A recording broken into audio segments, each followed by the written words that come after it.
할렐루야. 주님 이름으로 환영하고 축복합니다. 동탄예수교회 이용진 목사입니다. 하나님의 사랑하심과 은혜가 여러분들의 삶에 늘 넘치기를 간절히 소망합니다. 로마서 산책하기 14번째 시간 여러분과 함께 하게 되어서 너무나 기쁘고 감사하게 생각합니다.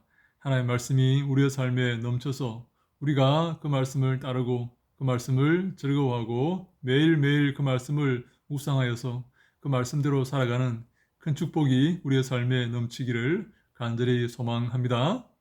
오늘은 로마서 1장 19절 말씀 함께 봅니다. 이는 하나님을 알만한 것이 그들 속에 보임이라. 하나님께서 이를 그들에게 보이셨느니라. 아멘. 하나님을 알만한 것을 보이셨다라고 말씀합니다.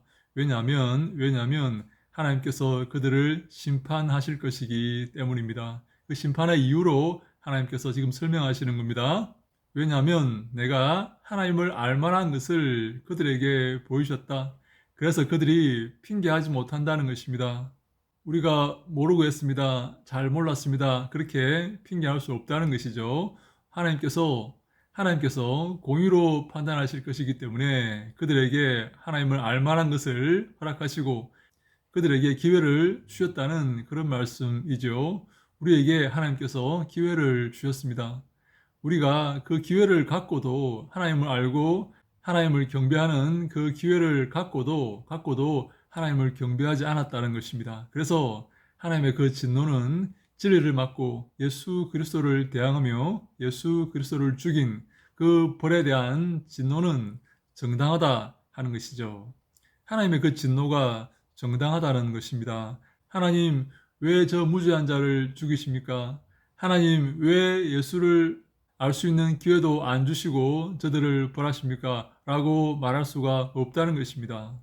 저는 이 구절을 생각할 때마다 항상 기억하는 그런 케이스가 있습니다. 바로 동성애자입니다. 그들이 뭐라고 말하는가 하면 그들은 태어나면서 동성애가 되었다는 것입니다. 그들이 선택한 것이 아니라 태어나면서 날 때부터 그렇게 되었기 때문에 하나님이 우리를 벌하시는 것은 정당하지 못하다.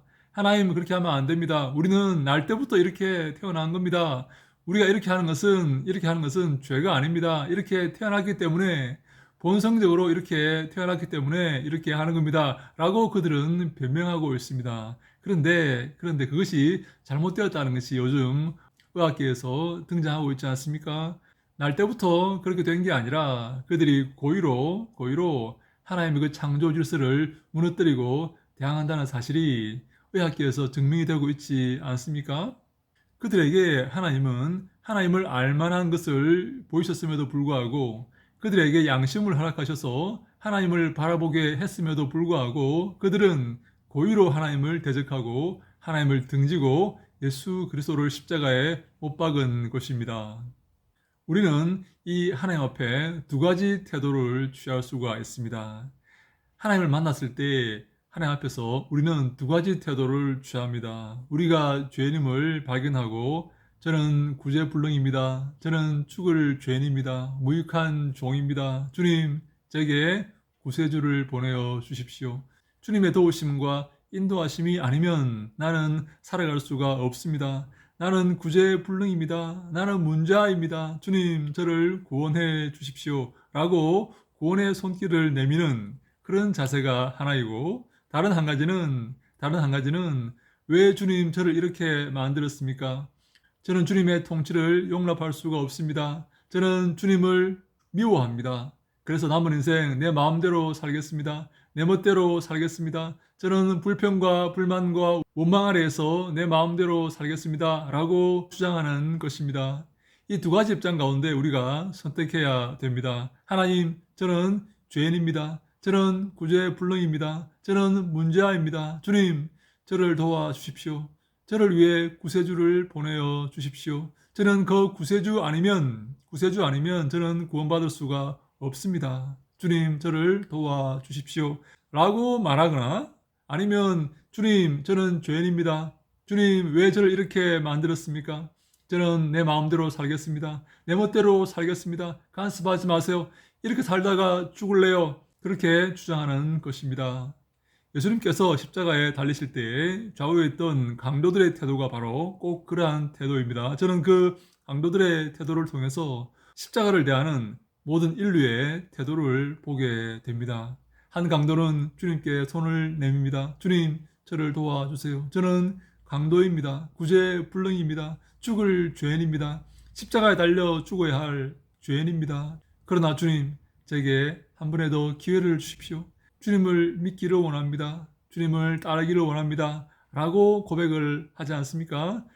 다른 편 강도는 어떻게 고백합니까? 여전히 그 죄를 인정하지 않고 그 죽을 죄를 인정하지 않고 예수를 저주하고 부인하는 그런 모습을 보이지 않습니까? 하나님은 공의의 하나님이십니다. 하나님은 기회를 주지 않고 사람을 판단하시고 심판하시는 분이 아니십니다. 하나님은 누구에게나 기회를 주셨습니다. 저는 그것을 양심이라고 생각을 합니다. 우리 모두가 주 앞에 섰을 때에 그 양심이 있다는 것이죠. 그래서 하나님을 바라보고 구세주를 고대하는 그 양심의 발동, 이것이 있다는 것이죠. 사랑하는 여러분, 주님의 엄미하신 심판을 기억하시기 바랍니다. 주님은 공의롭게 우리를 판단하시고 심판하실 것입니다. 그 불꽃 같은 그 눈 아래에서 벗어날 자는 아무도 없습니다. 사람의 눈을 속일 수는 있지만 하나님의 눈은 속일 수 없다는 사실을 우리가 기억해야 됩니다. 남은 인생 주 앞에 설 때까지 주님이 기뻐하시는 바른 삶을 살아야 될 줄로 믿습니다.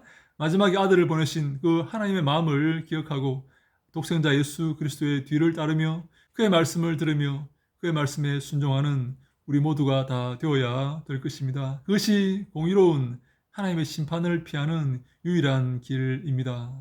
사랑하는 여러분, 하나님의 심판을 기억하시기 바랍니다. 그 심판에서 피하시기 바랍니다. 예수 그리스도를 바라보시고 그 뒤를 따르시기 바랍니다. 남은 인생 주 앞에 설 때까지 주님이 기뻐하시는 아름다운 삶을 살다가 주님께 칭찬받는 우리 모두가 다 될 수 있기를 간절히 소망합니다. 그러한 마음을 갖고 주님을 사모하고 구세주를 고대하며 주님께 도움의 손길을 내뻗는 그러한 주님이 기뻐하시는 아름다운 삶을 살아가는 우리 모두가 다 될 수 있기를 예수님 이름으로 간절히 축원합니다. 할렐루야! 샬롬!